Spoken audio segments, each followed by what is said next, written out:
আল্লাহ বারিক আল্লাহ।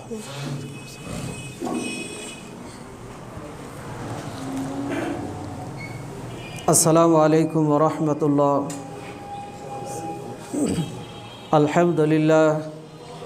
আলহামদুলিল্লাহ নাহমাদুহু ওয়া নাস্তাঈনুহু ওয়া নাস্তাগফিরুহু ওয়া নু'মিনু বিহি ওয়া নাতাওয়াক্কালু আলাইহি ওয়া নাউযু বিল্লাহি মিন শুরুরি আনফুসিনা ওয়া মিন সাইয়্যাতি আ'মালিনা। من يهد الله فلا مضل له ومن يضلله فلا هادي له ونشهد أن لا إله إلا الله وحده لا شريك له ونشهد أن محمدا عبده ورسوله أما بعد فإن خير الحديث كتاب الله وخير الهدي هدي محمد صلى الله عليه وسلم وشر الأمور محدثاتها وكل محدثة بدعة وكل بدعة ضلالة وكل ضلالة في النار. فقد قال الله تعالى في كلامه المجيد والفرقانه الحميد أعوذ بالله من الشيطان الرجيم بسم الله الرحمن الرحيم وأن المساجد لله فلا تدعوا مع الله أحدا. সমস্ত গুণগান সমস্ত প্রশংসা মহান আল্লাহ তাআলার জন্য, যিনি জুমার দিন জুমার সালাত আদায়ের জন্য আমাদেরকে তারই ঘরে উপস্থিত হওয়ার সুযোগ দান করেছেন। এজন্য মহান আল্লাহ তাআলার জন্য জানাই শুকরিয়া, আলহামদুলিল্লাহ।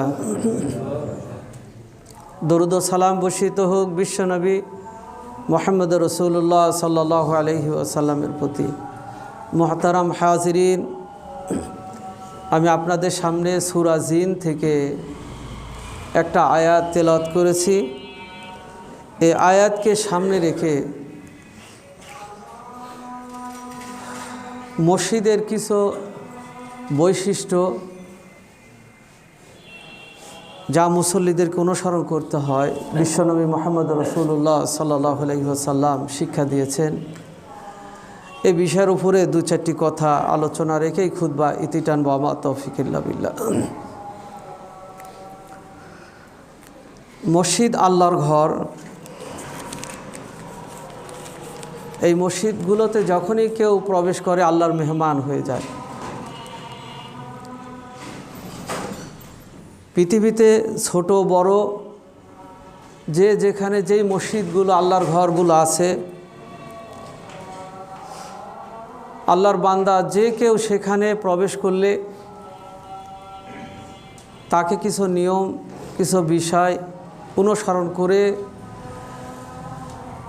চলতে হয়, যা বিশ্বনবী মুহাম্মদ রাসূলুল্লাহ সাল্লাল্লাহু আলাইহি ওয়াসাল্লাম আমাদেরকে শিক্ষা দিয়েছেন। তাই আমরা এই বিষয়গুলো জানা, এরপরে একটু স্মরণ করে দিতে হয়, যাতে করে আমরা আল্লাহর ঘরের যে আদব শিষ্টাচার আছে সেই বিষয়গুলো আমাদেরকে মাথায় রেখেই আমরা যেন আল্লাহর ঘরে মেহমান হতে পারি। বিশ্বনবী মুহাম্মদ রাসূলুল্লাহ সাল্লাল্লাহু আলাইহি ওয়াসাল্লাম বলছেন, একজন বান্দা যখনই সালাতের উদ্দেশ্যে বাড়ি থেকে বের হয়ে যায়, আল্লাহর মেহমান বাড়ি থেকে যখন ওযু করে বের হয়েছে, আল্লাহ তাআলা প্রত্যেকটা কদমে কদমে তাকে একটা করে সদকার সওয়াব দান করেন। বাড়ি থেকে যখন ওযু করে নামাজের উদ্দেশ্যে বের হয়েছেন, ওই বান্দাটা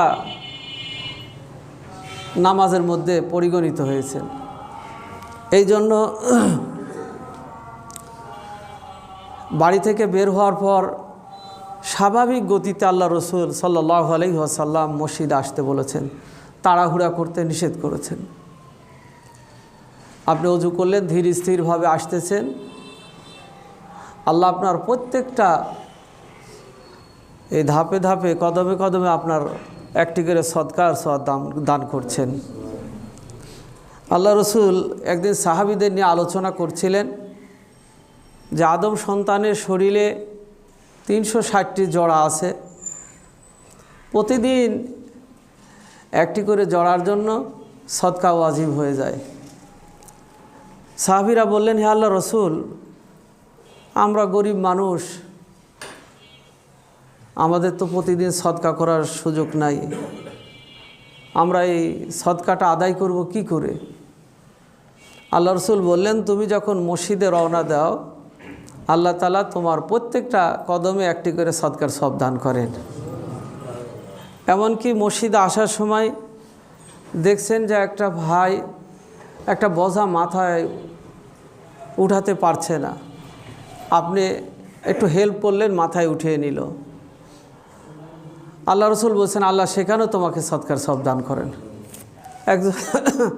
এক ভাই অপর ভাইয়ের সাথে কথা কাটাকাটি করছে, ঝগড়া করছে, আপনি এসে বিবাদ মিটিয়ে দিলেন। আল্লাহ রসুল বলছেন যে সে কাজটা করার কারণে আল্লাহ তাআলা সেখানে একটি সদকার সওয়াব দান করলেন। তাই আমাদের বাড়ি থেকে যখন নামাজের জন্য বের হব, আল্লাহর ঘরের জন্য, আল্লাহর ঘরে সালাত আদায়ের জন্য আমরা ধীর স্থিরভাবে শান্তভাবে আমরা মসজিদে আসব। এরপর রাসূল সাল্লাল্লাহু আলাইহি সাল্লাম শিক্ষা দিয়েছেন যে তোমরা যখন মসজিদে প্রবেশ করবে, ডান পা আগে দিয়ে আল্লাহুম্মা ফতাহলি আবওয়াবা রহমাতিক, হে আল্লাহ তুমি আমার জন্য রহমতের দরজাটা খুলে দাও, এই দোয়া বলে আমরা মসজিদের মধ্যে প্রবেশ করব। আর বের হওয়ার সময় রাসূল বলেছেন যে বাম পা আগে দিয়ে তোমরা বের হবে এবং আল্লাহর কাছে দোয়া করবে, আল্লাহুম্মা ইন্নী আসআলুকা মিন ফাদলিক, হে আল্লাহ আমি আপনার কাছে আপনার অনুগ্রহ প্রার্থনা করছি। কত সুন্দর! আপনি ঢুকলেন, আল্লাহর কাছে প্রার্থনা করলেন, হে আল্লাহ আমার জন্য রহমতের দরজা খুলে দাও, বরকতের দরজা খুলে দাও, কল্যাণের দরজা খুলে দাও। আবার বের হচ্ছেন, তখন আপনি বলছেন, হে আল্লাহ আমি আপনার কাছে অনুগ্রহ প্রার্থনা করছি, আপনার কাছে আমি কল্যাণ প্রার্থনা করছি। মসজিদে আসার পর রাসূল সাল্লাল্লাহু আলাইহি ওয়াসাল্লাম বলেছেন, মসজিদ সবচেয়ে উত্তম, পৃথিবীর মধ্যে সবচেয়ে সম্মানিত স্থান, মর্যাদার স্থান। আল্লাহর ঘরের যেখানেই বসবেন, যেই জায়গায় অবস্থান করবেন, আল্লাহ আপনার আমল নামায় সওয়াব লিখতে থাকবে। এরপরও রাসূল সাল্লাল্লাহু আলাইহি ওয়াসাল্লাম বলেছেন, আল্লাহর ঘরের সর্বোত্তম স্থান হলো সামনে কাতারের।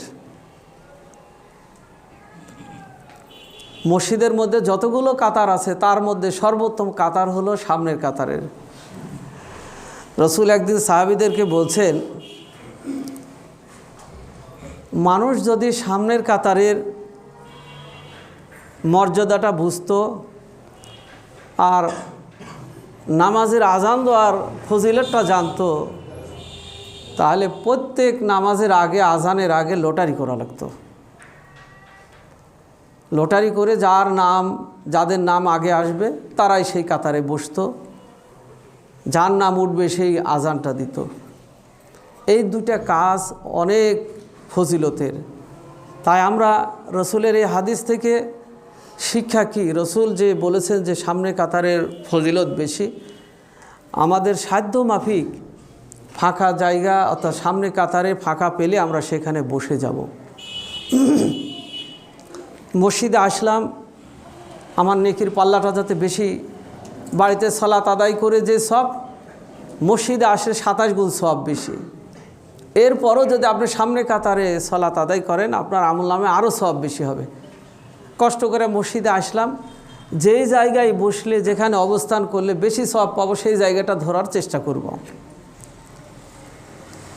অনেক সময় অনেক ভাইদের দেখেছি যে সামনে কাতার ফাঁকা আছে, পিছনে অবস্থান করি, অথবা বারান্দায় অবস্থান করি, অথবা বাহিরে অবস্থান করি। আমার আপনার ভিতরে শয়তান এমন কিছু করে দিবে যেটা আমি যে আরও বেশি সওয়াব পেতাম সেটা থেকে বঞ্চিত করবে। এই জন্য আমরা চেষ্টা করব সামনে কাতারে আসার, মসজিদের ভিতরে আসার। আল্লাহ রসুল সাল্লাল্লাহু আলাইহি ওয়াসাল্লাম ইসলামের প্রথম যুগে মসজিদে আসার আগেই সাহাবীদেরকে গোসল করতে বলতেন, বিশেষভাবে জুমার দিনে। একদা রসুল সাল্লাল্লাহু আলাইহি ওয়াসাল্লাম জুমার খুতবা দিচ্ছেন। গরম মরুভূমির এলাকায়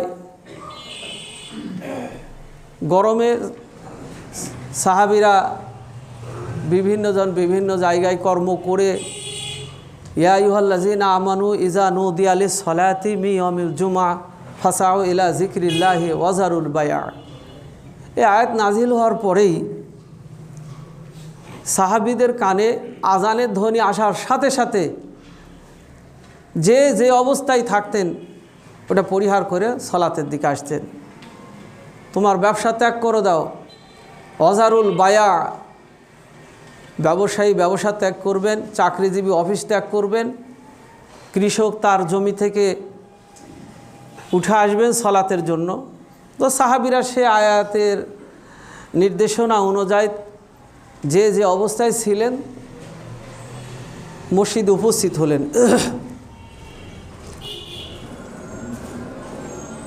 গোসল কেউ করেছেন, কেউ করেন নাই। তাদের গায়ে চামড়ার জামা ছিল, পোশাক ছিল, গরমে ঘেমে আরও গন্ধ হয়ে গেছে। আল্লাহ তাআলার পক্ষ থেকে রসুলকে জানিয়ে দেওয়া হলো। নামাজ অন্তে সাহাবীরা একে অপরকে এই বিষয়গুলো নিয়ে রসুলের কাছে নালিশ করলেন, হে আল্লাহ রসুল, আমরা গন্ধতে একে অপরের পাশে বসতে পারছিলাম না। রসুল সাল্লাল্লাহু আলাইহি ওয়াসাল্লামকে আল্লাহ জানিয়ে দিলেন, তারা যখন জুমার দিনে মসজিদে আসবে তারা যেন অবশ্যই গোসল করে। জুমার দিনে গোসল করা আগে আবশ্যক ছিল, গোসল করে মসজিদে আসতে হবে। পরবর্তীতে রসুল সাল্লাল্লাহু আলাইহি ওয়াসাল্লাম এটা শিথিল করেছেন, জুমার দিনে গোসল করা সুন্নাত। তাই আমরা জুমার দিনে গোসল করব। গোসল করে আল্লাহ রসুল বলছেন সাধ্য মাফিক একটু সুগন্ধি লাগানোর কথা বলা হয়েছে, আতর। কারো যদি আতর নাও থাকে রসুল বলেছেন একটু পানি তোমরা সুগন্ধি মনে করে লাগিয়ে দাও, আল্লাহ তাও তোমাকে সওয়াব দান করবেন। সুগন্ধি লাগিয়ে মসজিদে আল্লাহ তাআলা বলছেন, ইয়া বানি আদামা খুযু যিনাতাকুম ইনদা কুল্লি মাসজিদিন ওয়া কুলু ওয়াশরাবু ওয়া লা তুসরিফু ইন্নাহু লা ইউহিব্বুল মুসরিফিন। হে আদম সন্তান, তোমরা তোমাদের সাধ্যমাফিক উত্তম পোশাকটা পরিধান করো যখনই তোমরা মসজিদের নিকটবর্তী হবে। অর্থাৎ মসজিদে আসার জন্য আপনাকে নামি দামি পোশাক কিনতে হবে তা না, আপনার যেগুলো আছে তার মধ্যে ভালো পোশাকটা পরে আল্লাহর মেহমান হতে বলা হচ্ছে। আর তোমরা খাও পান করো, কিন্তু তোমরা কি অপচয় করো না। ইন্নাল্লাহা লা ইউহিব্বুল মুসরিফিন, আল্লাহ তাআলা অপচয়কারীকে পছন্দ করেন না। তাহলে এই আয়াত থেকে আমাকে আপনাকে শিক্ষা যে যখন মসজিদে আসবো আমরা একটু ভালো পোশাকটাই পরার চেষ্টা করব। আমরা অনেক জায়গায় ভালো পোশাক পরে যাই, অনুষ্ঠানে যাই, বিয়ে বাদিতে যাই, বিভিন্ন প্রোগ্রামে যাই, সেই জায়গায় আমরা ভালো পোশাক পরব। ঠিক আল্লাহর মেহমান হিসাবে যখন মসজিদে আসবো আমরা আমাদের ভালো পোশাকটা পরব, এবং পোশাকটাতে যেন কোনো রকম ঘামের গন্ধ অথবা শীতের সময় বা বিভিন্ন সময় যারা মোজা পরিধান করি দেখা যায় যে মোজার দুর্গন্ধের কারণে পাশের জন বসতে পারেন না। আমরা এই বিষয়গুলো খেয়াল রাখবো, যাতে আমার পোশাকে, আমার মজাতে আল্লাহর মেহমান হিসাবে আসছি সেই জায়গায় যেন গন্ধ ছড়ে অপর কোনো মুসলমান ভাইকে কষ্ট না দিই। এছাড়াও রাসূল সাল্লাল্লাহু আলাইহি ওয়াসাল্লাম মসজিদে আসার পূর্বে শরীরের এবং মুখের গন্ধ দূর করার ব্যাপারে নির্দেশনা দিয়েছেন। বুখারী শরীফের হাদিস, আন আনাসিন কল মান আকালা মিন হাযিহি শাজারাতি ফালা ইয়াকরিবান্না ওয়ালা ইউসাল্লিনা মা'না, রাহুল বুখারী। রাসূল সাল্লাল্লাহু আলাইহি সাল্লাম একদা সাহাবীদেরকে দুটা গাছের দিকে ইঙ্গিত করলেন। সেই গাছ দুটো ছিল রসুন এবং পেঁয়াজ, যা খেলে মানুষের মুখের গন্ধ হয়। রাসূল বললেন যে এই গাছ দুটি খেয়ে, অর্থাৎ কাঁচা, এই গাছ দুটি খেয়ে রসুন পেঁয়াজ খেয়ে কেউ যেন মসজিদে না যায়, আমার মুসাল্লায় না আসে। শুধু রসুন পেঁয়াজই রাসূল এই হাদিসে উল্লেখ করেছেন, অপর হাদিসে মুখের গন্ধ হতে পারে। সিগারেট বলেন, বিড়ি বলেন, তামাক বলেন, এগুলো হারাম, এগুলো খাওয়া যাবে না। এরপরও আমরা শোনার পরও এটা আমার স্বাস্থ্যের জন্য ক্ষতিকর, ইসলাম এটা নিষেধ করেছে, কিন্তু আমরা ছাড়ি না। নিজে হারাম জিনিস খাচ্ছি, ওই গন্ধগুলো সাথে নিয়ে মসজিদে ঢুকছি। আল্লাহর রহমতের ফেরেশতারা এইরকম যাদের মুখের গন্ধ তাদের পাশে থাকেন না। তাই সিগারেটের গন্ধ বলেন, বিড়ির গন্ধ বলেন, তামাক অনেকে খেয়ে, জর্দা খেয়ে এত গন্ধ আশপাশে ছড়িয়ে দেয়, যারা এগুলো খান না তাদের বড় কষ্ট হয়। আল্লাহর রহমতের ফেরেশতারা আপনার পাশে থাকেন না। আল্লাহ রাসূল নিষেধ করেছেন এইরকম গন্ধ নিয়ে কেউ যেন মসজিদে প্রবেশ না করে। বিশেষভাবে হারাম যেগুলো, জর্দা বলেন, তামাক বলেন, গুল বলেন, বিড়ি বলেন, সিগারেট বলেন, এগুলো পরিহার করতে হয়, এটা হারাম। আর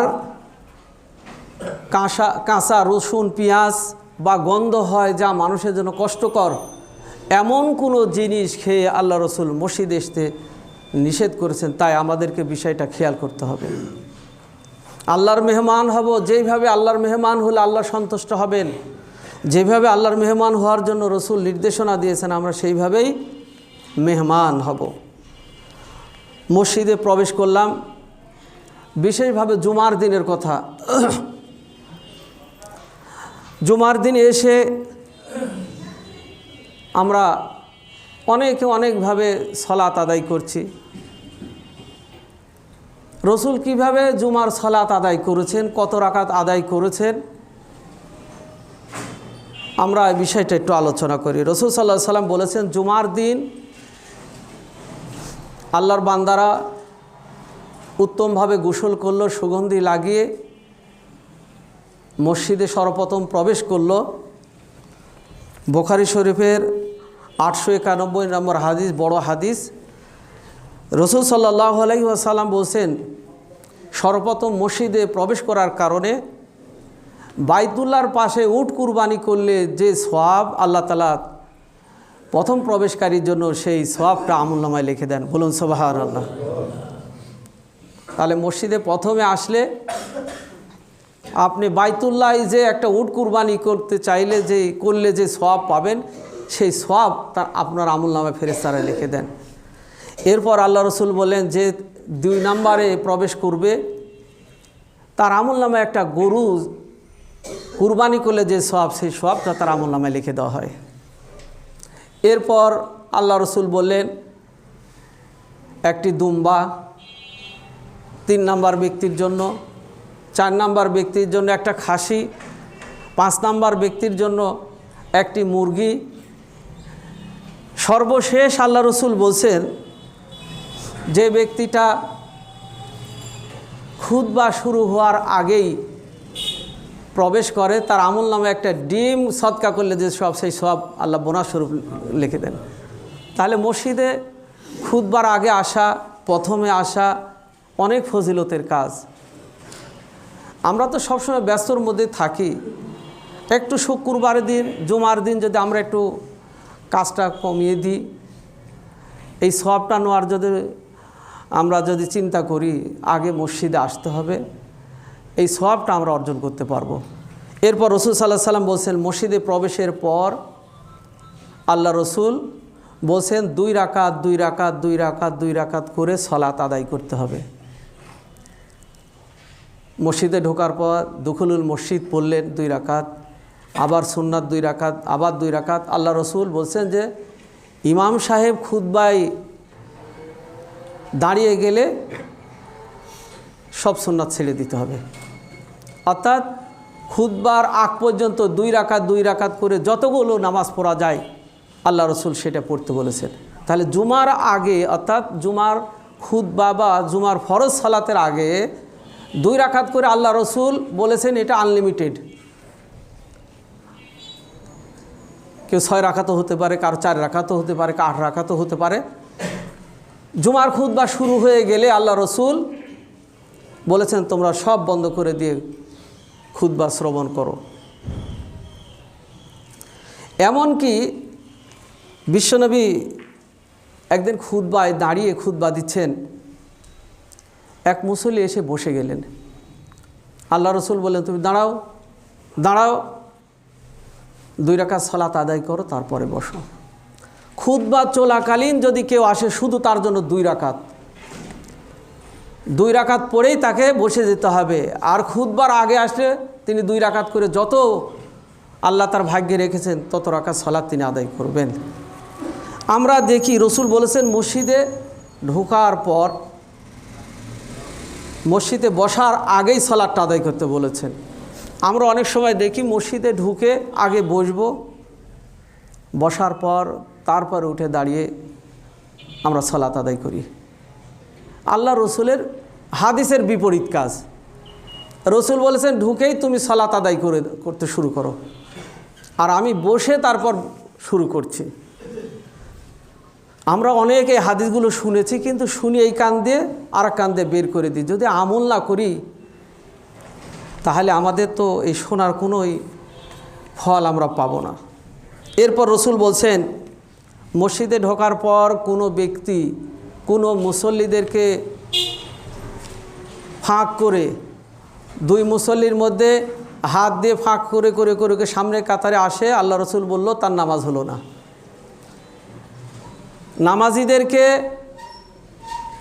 সরিয়ে দিয়ে জায়গা বের করে সেখানে এসে বসে অথবা সামনে কাতারে আসার চেষ্টা করে, আল্লাহ রসুল বলল তার নামাজ সে নষ্ট করে ফেলল। তাই যিনি আগে আসবেন আগের জায়গা পূরণ করে নিতে হবে। এরপর যিনি আসবেন পরে যেখানে ফাঁকা পাবেন সেখানে বসবেন বা সেখানে তিনি দাঁড়াবেন। কোনো মুসল্লিদেরকে ফাঁক করে কাউকে সরিয়ে দিয়ে, কাউকে হটিয়ে দিয়ে আপনি সেখানে যদি বসেন, আল্লাহ রসুল বলল তার নামাজ হলো না। সে মুসল্লিদের মধ্যে এই আচরণ করার কারণে আল্লাহ রসুল বলছেন সে নামাজ হলো না তার। রসুল সাল্লাল্লাহু আলাইহি ওয়াসাল্লামের যুগে মসজিদগুলোতে, আমাদের দেশের মসজিদগুলোতে দেখি প্রথমে বয়ান বলে একটা আলোচনা হয়, তারপরে আজান হয়, ইমাম সাহেব দাঁড়িয়ে আরবিতে খুতবা দেন। অর্থাৎ আগে একটা বয়ান হয়ে গেল, পরে এটা খুতবা বলে 2টা খুতবা হলো, 3টা দিয়েছেন।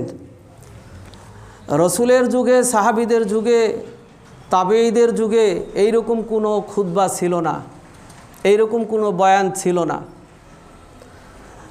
রসুল সাল্লাল্লাহু আলাইহি ওয়াসাল্লাম জুমার দিনে মসজিদে আসতেন, নির্ধারিত সময়ে তিনি খুতবায় দাঁড়িয়ে যেতেন। স্বজাতিদের ভাষায় কোরআন এবং হাদিস থেকে তিনি তেলাওয়াত করতেন। এরপর সমসাময়িক যেই সমস্যাগুলো নিয়ে মুসল্লিদেরকে তিনি দিক নির্দেশনা দিতেন, আগামী সপ্তাহের পাঠ পরিকল্পনা তাদের কাছে দিয়ে দিতেন। আল্লাহ প্রত্যেকটা জাতির কাছে রসুল প্রেরণ করেছেন ওই ভাষাভাষী। কারণটা কি? আমি এই আরবি খুতবা যেটা বর্তমান যুগে বিভিন্ন জায়গায় চালু আছে, কোথায় থেকে আসলে ইতিহাসটা এখন আমি আলোচনা করছি না। এটা আপনারা একটু পড়াশোনা করলেই বুঝবেন যে এটা কারা চালু করেছিল, যেহেতু আজকে আমার পয়েন্ট অন্য।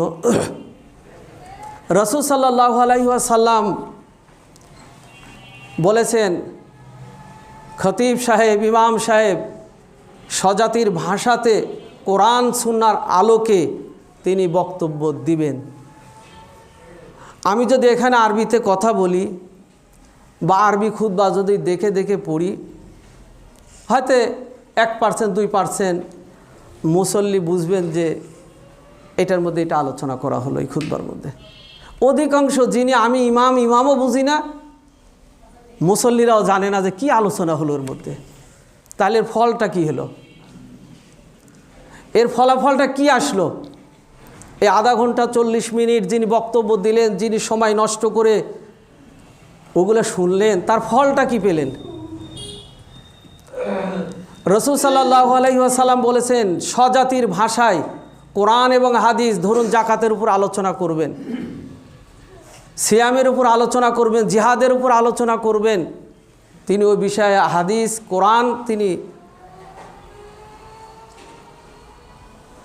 পাঠ করে মুসল্লিদেরকে সেই বিষয়গুলো সম্পর্কে পরিষ্কার বুঝিয়ে দিতে হবে। আল্লাহ রসুলের প্রথম খুতবাতে তিনি এই আলোচনাগুলো করতেন। দ্বিতীয় খুতবাতে রাসূল সাল্লাল্লাহু আলাইহি ওয়াসাল্লাম প্রার্থনা করতেন নিজের জন্য, উম্মতের জন্য, জীবিতদের জন্য, মাইয়েতদের জন্য, মুসলিম উম্মার জন্য, দেশ জাতির জন্য, মহামারী দুর্যোগ থেকে মুক্তির জন্য আল্লাহর কাছে প্রার্থনা করতেন সাহাবীরা।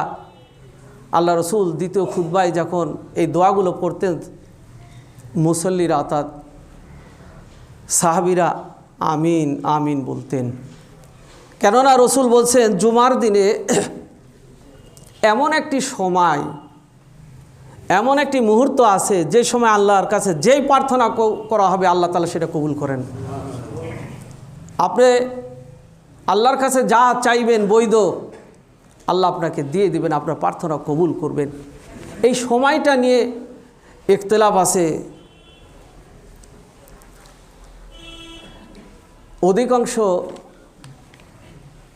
আলেম বলছেন যে আল্লাহ রসুলের দ্বিতীয় খুতবার সময় যে প্রার্থনা করতেন, ওই সময়টা অর্থাৎ দ্বিতীয় খুতবা থেকে একামতের আগ পর্যন্ত এটাই হলো দোয়া কবুলের সময়।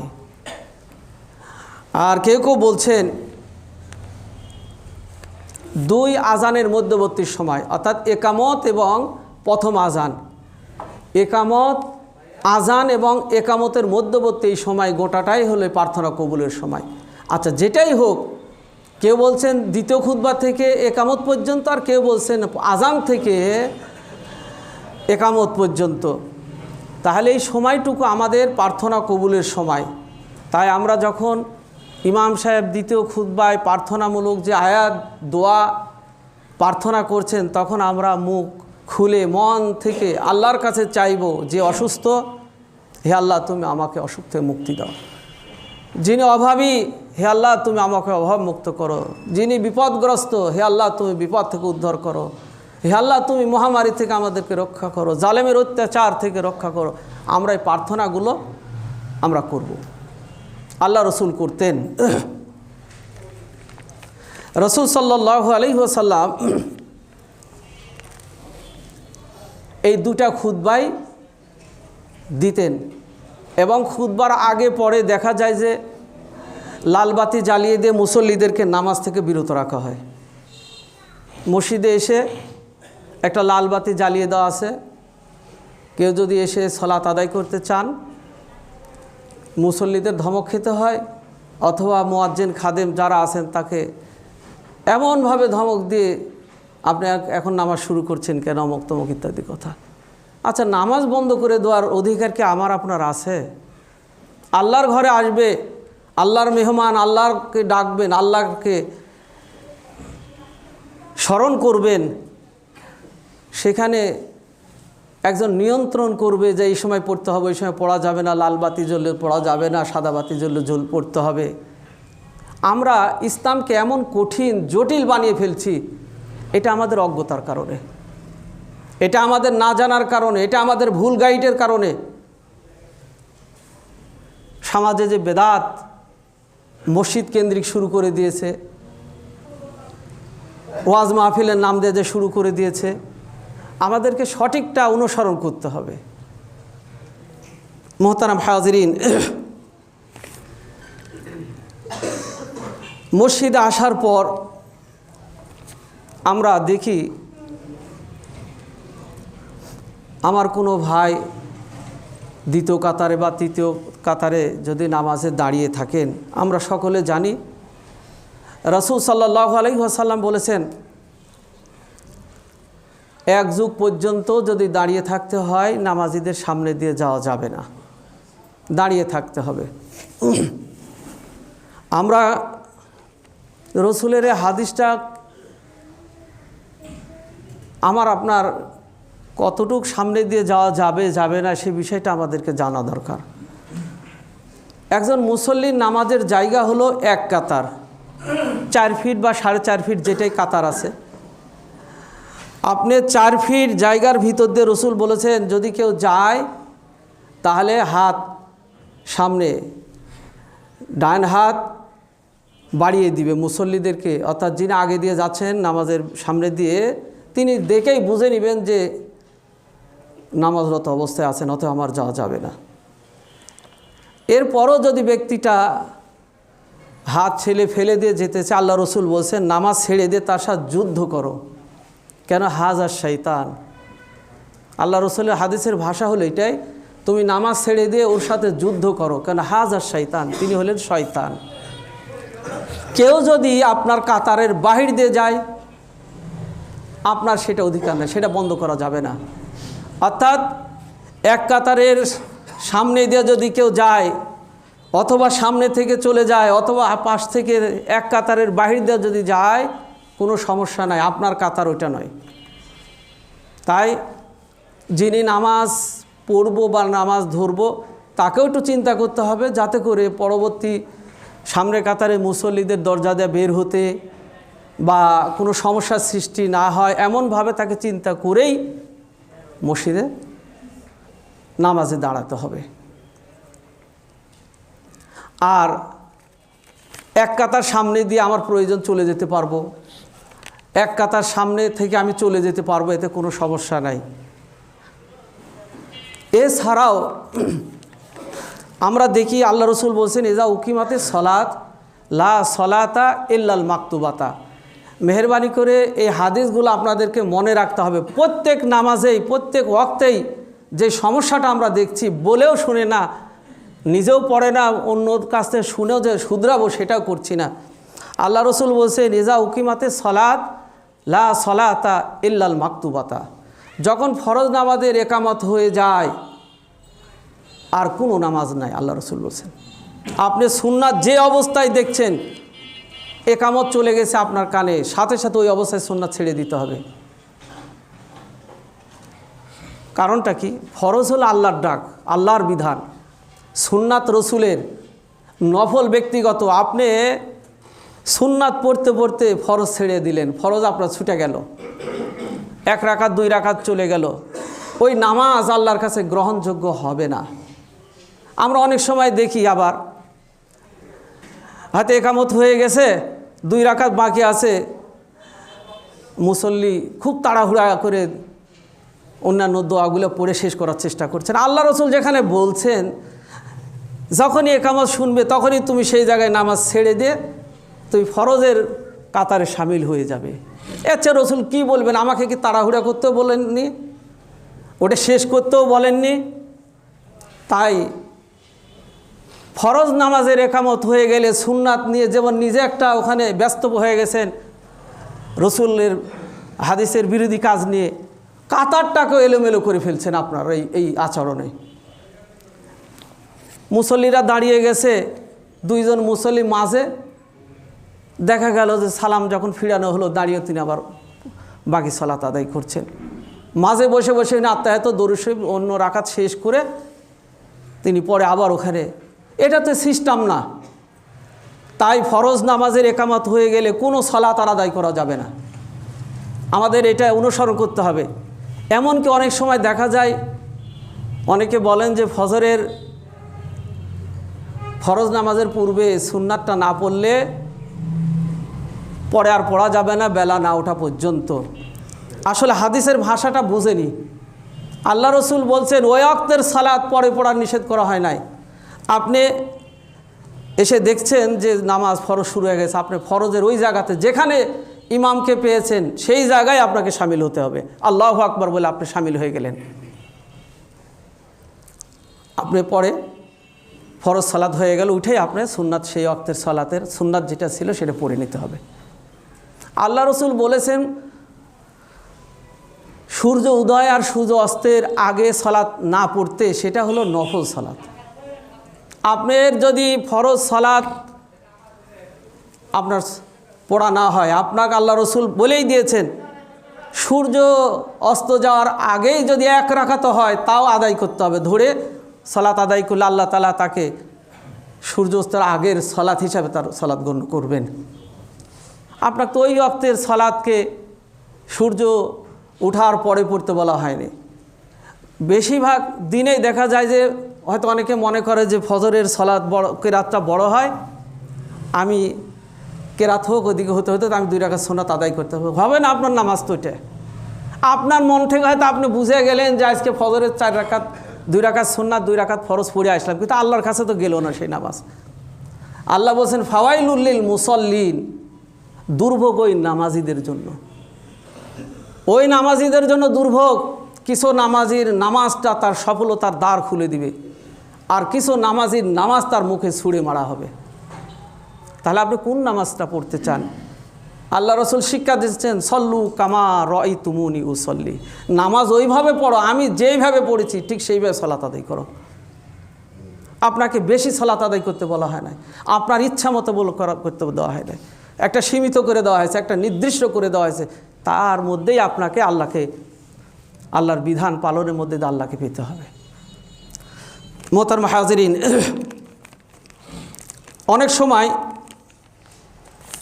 নামাজের জন্য বিভিন্ন জায়গায় সূত্রা ব্যবহার করে থাকে।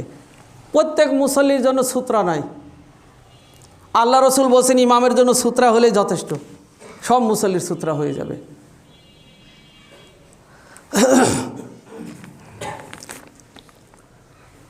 আমরা মসজিদগুলোতে কয়েকটা সমস্যা দেখছি। সমস্যাগুলো কি? কারো এলাকার একটা ছাগল হারিয়ে গেল, কারো একটা ছেলে হারিয়ে গেল, কারো একটা ঘড়ি হারিয়ে গেল, সব ঘোষণার জন্য মসজিদে আসতেছি। অথবা ইমাম সাহেবকে হুজুর আমার একটা ঘড়ি হারিয়ে গেছে, হুজুর আমার একটা চশমা হারিয়ে গেছে ঘোষণা দেওয়ার। আল্লাহ রসুলের মুসলিম শরীফের হাদিস, আন আবি হুরায়রাতা কল সামিতু রাসূলুল্লাহ সাল্লাল্লাহু আলাইহি ওয়াসাল্লাম ইয়াকুল মান সামিয়া রজুলান ইয়াশতারু দাল্লাতান ফিল মসজিদি ফালিয়াকুল লা রাদ্দাহা আল্লাহু আলাইকা ফাইনাল মাসাজিদ লাম তুবদা লিহাযা, রাহু মুসলিম। আল্লাহ রসুল এক ব্যক্তিকে দেখলেন যে তিনি মসজিদে একটা হারানো জিনিস তালাশ করছে। আল্লাহ রসুল সাল্লাল্লাহু আলাইহি ওয়াসাল্লাম বললেন ওয়ান্নাল মাসাজিদ আলিল্লাহ, মসজিদ আল্লাহর ঘর, তোমরা এখানে হারানো জিনিস তালাশ করতে এসেছো, তোমরা তার জন্য এই দোয়াটা করো আল্লাহ যেন তার জিনিস না পাওয়ায় দেয়। মোহতারাম হাজিরিন, তাহলে মসজিদে কোনো জিনিস আপনার ইমামের কাছে কেউ যদি দিয়ে যায়, ইমাম সন্ধান করে দিয়ে যাবে। আপনাকে মাইকে ঘোষণা দিয়ে, সাউন্ড বক্সে ঘোষণা দিয়ে হারানো জিনিস তালাশ করতে নিষেধ করা হয়েছে।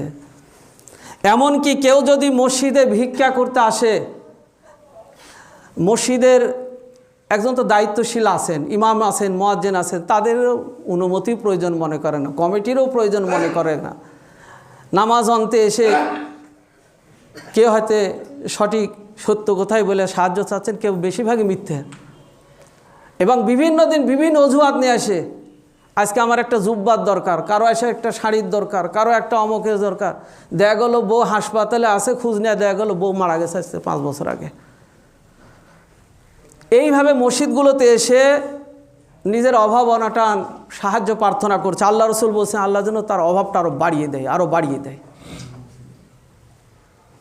মোহতারাম হাজিরিন, এছাড়াও মসজিদে যদি কোনো ব্যক্তি ক্রয় বিক্রয় করতে আসে, ক্রয় বিক্রয়ের ঘোষণা চায়, ক্রয় বিক্রয় করে, আল্লাহ রসুল বলছেন তার জন্য দোয়া কর, আল্লাহ যেন তার ব্যবসায় যেন বরকত না দেয়, আল্লাহ যেন তার ব্যবসাতে কল্যাণকর না করে। সেটা ক্যালেন্ডার দেওয়াই হোক, অনেক সময় অনেক কোম্পানি অনেক বিষয়গুলো মসজিদে দিয়ে দোয়ার নাম দিয়ে নিচে অ্যাড দিয়ে দিয়েছে তার কোম্পানির বা তার ব্যবসা প্রতিষ্ঠানের, এটাও ইসলামে নাই। মসজিদ আল্লাহর ঘর, এখানে মানুষ আসবে, আল্লাহর নাম উচ্চারণ করবে, এখানে আল্লাহকে ডাকবে। আল্লাহ রসুল বলছে যতক্ষণ একজন ব্যক্তি আল্লাহর ঘরে অবস্থান করে ততক্ষণ তার আমল নামায় ফেরেশতারা সওয়াব লিখতে থাকেন। বলুন সুবহানাল্লাহ। এখানে দুনিয়াবি গল্প, এখানে ঝগড়া ফাসাদ বিবাদ, এটা হারাম। আজকে মসজিদগুলোতে আর জালসাগুলোতে বিবাদের আঁকড়া হয়ে যাচ্ছে, কমিটি নিয়ে, পদবি নিয়ে, দল মত নিয়ে। আল্লাহর ঘর, আমরা আল্লাহকে ডাকবো, আল্লাহর বিধান পালন করতে এসে আমরা আজকে দ্বন্দ্বে কলহে লিপ্ত হয়ে পড়ছি। এখানে মুসলমানরা আসবে, বিবাদমান দুটি দল, বিবাদমান দুটি গোষ্ঠী, এলাকা একত্রিত হবে, তাদের ভ্রাতৃত্ব বন্ধন সুদৃঢ় করে নেবে। এখানে আসবে, তাদের মধ্যে যে মন কষাকষি আসে, একে অপরের সাথে সালাত, একে অপরের সাথে পায়ে পা কাঁধে কাঁধ মিলে সালাত আদায় করে নামাজ পর তারা একে অপরের সাথে কথা বলে, ইন্নামাল মুমিনুনা ইখওয়াতুন ফাআসলিহু বাইনা আখওয়াইকুম। মুমিন ভাইয়ের মধ্যে যে বিবাদ ছিল উত্তম পন্থায় তারা মিটে নিয়ে চলে যাবে। আর এখানে এসে আমাদের বিবাদটা শুরু হচ্ছে। মোহতারাম হাজিরিন, আসে আল্লাহর ঘরের যে আদব, আল্লাহর ঘরে যেভাবে আমাদেরকে আসতে বলা হয়েছে আল্লাহর বিধান পালনের জন্য, আমরা সেগুলো খেয়াল করি। বিশেষভাবে আমরা ওই পদ্ধতিতেই আমরা আল্লাহকে ডাকি, আল্লাহর ঘরের বিধান পালন করি। যেইভাবে পালন করলে আমার আপনার সালাত, আমার আপনার ইসলামের গুরুত্বপূর্ণ ইবাদত সফলতার দ্বার খুলে দিবেন, জান্নাতের মেহমান বানাবেন। আমরা সেই পথ, সেই নির্দেশনা যেন আমরা অনুসরণ করে আল্লাহর ঘরের পবিত্রতা রক্ষা করতে পারি। আল্লাহ যেন আমাদেরকে সেই তৌফিক দান করেন। বারাকাল্লাহু ওয়া লাকুম ফিল কোরআনিল আযীম।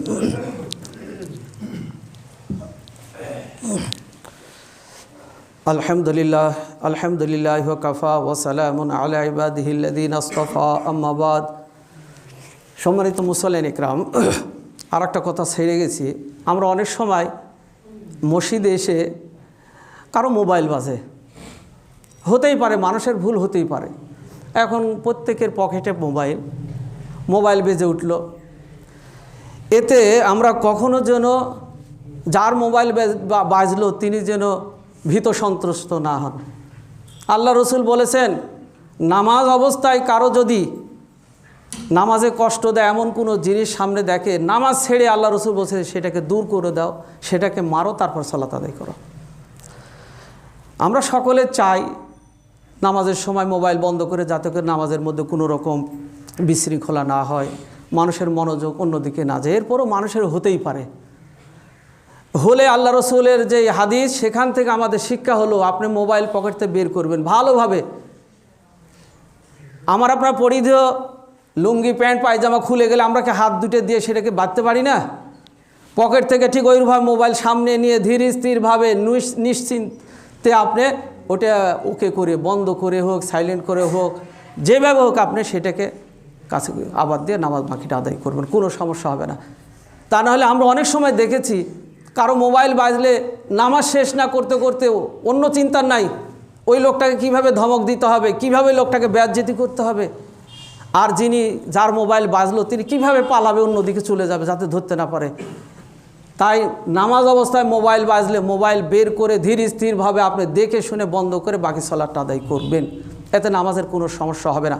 এমনকি কোনো ব্যক্তি নামাজে যদি কোনো রকম এলোমেলো কিছু হয়ে যায় তাকে ধমক দেওয়া নিষেধ। এক লোক এসে, গ্রাম্য ব্যক্তি এসে মসজিদে সালাত আদায় করতে এসে তিনি দাঁড়িয়ে পেশাব করে ফেললেন। সাহাবীরা তো রেগে গেলেন, মসজিদের মধ্যে পেশাব করেছে, তাকে মারার জন্য এগিয়ে যাচ্ছে। আল্লাহ রসুল বলে দাঁড়াও, বলে যাও এক বালতি পানি নিয়ে এসো। নিয়ে আসার পর রসুল বললেন যে ওই যা পানি দিয়ে ধুয়ে দাও, ওকে কিছু বলো না, ওকে শান্তভাবে পেশাবটা শেষ করতে দাও। ওই লোকটি পেশাব করলেন, শান্তভাবে পেশাব করলেন। লোকটাকে আল্লাহ রসুল ডেকে নিয়ে বললেন যে এটা করো না, আর যেন ভুলটা না হয়। ইসলাম এটা আমাকে আপনাকে শিক্ষা দিচ্ছে, মানুষকে মারা, ধমক দেওয়া, মানুষকে হেই প্রতিপন্ন করা, তুচ্ছ তাচ্ছিল্য করা, এটা কোনো ইসলাম নয়।